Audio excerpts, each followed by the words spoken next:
Time is more valuable than money. In fact, you might start your notes with that. Time is more valuable than money. You can get more money, but unfortunately you can't get more time. If somebody asks you to spend your money, that's pretty easy, right? We live in America, we're wealthy, so the money's not the problem. But what if somebody asks you to spend a day, right? You got to think that over carefully. And I know you did. I wouldn't waste one of my days, not for anybody, not for anything. Once I understood how valuable they were, I don't waste any. Philosophy, in my personal opinion, is the major determining factor in how your life works out. Philosophy. To form our philosophy, you got to think, you got to use your mind, you got to process ideas. This whole process over a lifetime, starting way back here when we were children, schools that we've attended, our parents, our experiences, all this stuff that we've processed by the thinking process helps to develop our philosophy. And in my opinion, each person's personal philosophy is the major factor in how your life works out. Here's what I called it in that last presentation when I was here. It's called the set of the sail. Each person's personal philosophy is like the set of the sail. Guess what I had to do at age 25 in order to change my own future? I had to change my mind. I had to change my thinking. I had to change my philosophy. I was messed up on what was causing my problem. And once I got that straightened out, that all the stuff I blamed, the government and taxes, and the marketplace, and the economy, and things cost too much, negative relatives, cynical neighbors, once I got rid of that and started going for where the real problem was, which was me, I'm telling you, my life exploded into change. My bank account changed immediately. My income changed immediately. My whole life took on a whole new look and color immediately. Here's the definition of success and failure. Just make this note. Here's failure. A few errors in judgment, repeated every day. Now you can automatically assume, Mr. Rohn, I say, I can understand that. A few errors in judgment repeated every day. For 6 years, an apple a day keeps the doctor away. Good question for this intelligent audience. What if that's true? You say, well, Mr. Rohn, if that's true, that would be easy to do. Then what's the problem? It's easy not to do. It's easy not to adopt it as your own personal philosophy. Or the guy messed up the saying. Guy says a Hershey bar a day. Say, no. You've been watching too much television. It is not Hershey bar. You've got to be smarter in philosophy than to fall for the Hershey bar a day when it's an apple a day. You've got to be smarter than that. And if you make that kind of an error in judgment every day for 6 years, I'm telling you, it'll accumulate into disaster. Now let me give you the secret to success.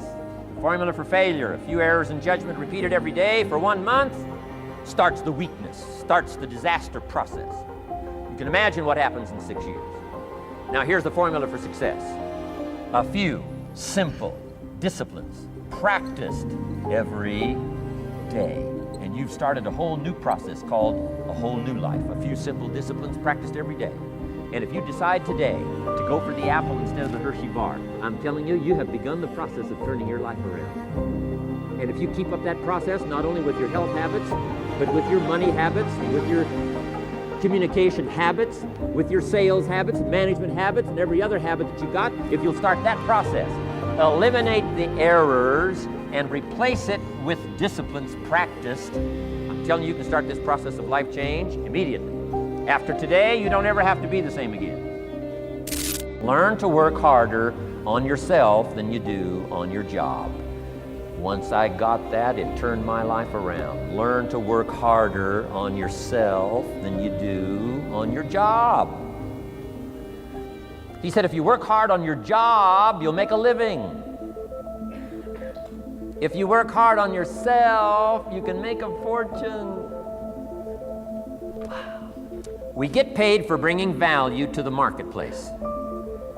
Key to understanding economics. We get paid for bringing value to the marketplace. Marketplace is also described as reality. Reality, the marketplace. Now, it takes time It takes time to bring value to the marketplace, but we don't get paid for time.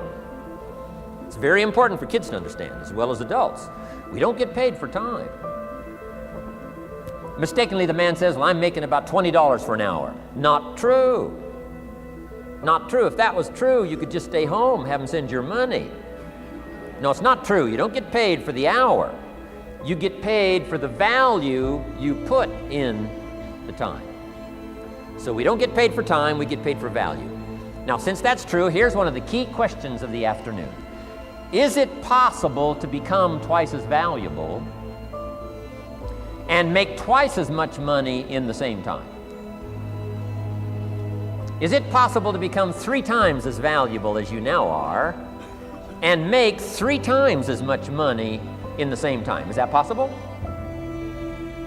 Of course. If you want to really emphasize something, that's a good phrase. Of course. Of course. All you have to do to earn more money in the same time is simply become more valuable. Work hard on yourself and develop the skills. Work hard on yourself and develop the graces. All of the stuff necessary to become more valuable to the marketplace. I'm telling you, your whole life can explode into change. Life and business is like the seasons. Life and business is like the seasons. Frank Sinatra sings, life is like the seasons. Now here's one of the key phrases that changed my life. Starting at age 25, you can see this whole scenario. Personal development for me began. I've never been the same since. Here's the next key phrase. You cannot change the seasons, but you can change yourself. Here's human history in one sentence. Opportunity mixed with difficulty. That's about as simple as you can put it. And opportunity mixed with difficulty isn't going to change. The man says, well, if it isn't going to change for the future, if it isn't going to change in the 90s, how will my life ever change? Answer, when you change. And if you will change, everything will change for you. Here's number 1 lesson, learn how to handle the winters. Now the question is, what do you do about the winters? Well, you can't get rid of January by tearing it off the calendar. But here's what you can do with the upcoming winters of your life. The long ones, the short ones, the easy ones, the more difficult ones. Here's what you can do. Get wiser and stronger and better. Here's the second major lesson in life to learn. Learn how to take advantage of the spring. Uniquely enough, spring follows winter. Spring is called opportunity. Underline 2 strategic words in that sentence. Take advantage. Everybody in this room's got to learn to do one of 2 things. Plant in the spring or beg in the fall. Here's major lesson number 3. In the summer, learn how to nourish and protect. We've got 2 challenges in the summer in the personal development part of our life.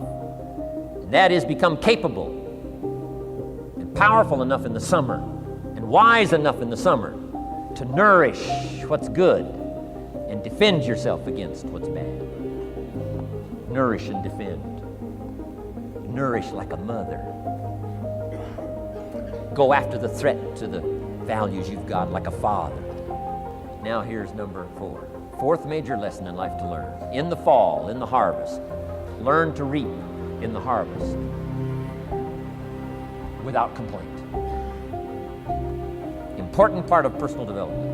Reap in the harvest without complaint. Take full responsibility.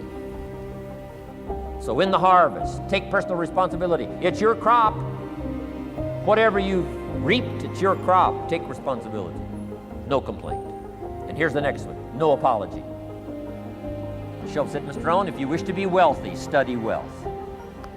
Mr. Shoaff said, Mr. Rohn, if you wish to be happy, study happiness. I didn't know happiness was a study.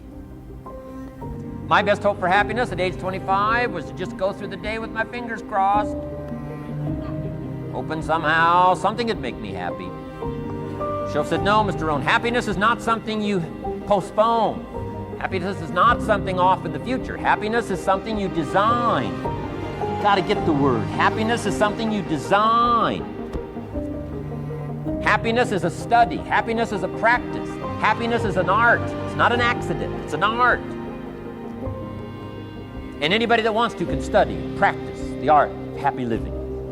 Key phrase, don't be lazy in learning. 1, how to do well. Next, how to live well. Don't be lazy in learning and practicing the art of economics, practicing the art of productivity, and practicing the art of lifestyle. Learning is the beginning of wealth. Learning is the beginning of health. Learning is the beginning of prosperity. Learning is the beginning of democracy, the beginning of freedom. All values, all virtues start with the learning process. So don't be lazy in learning. Don't be lazy in gathering the library that will teach you and instruct you. How to go from where you are to where you want to go. How to go from what you are to what you want to become. How to go from pennies to treasure. How to go from nothing to fortune. It's all within the confines of this stuff that I've been trying to share with you.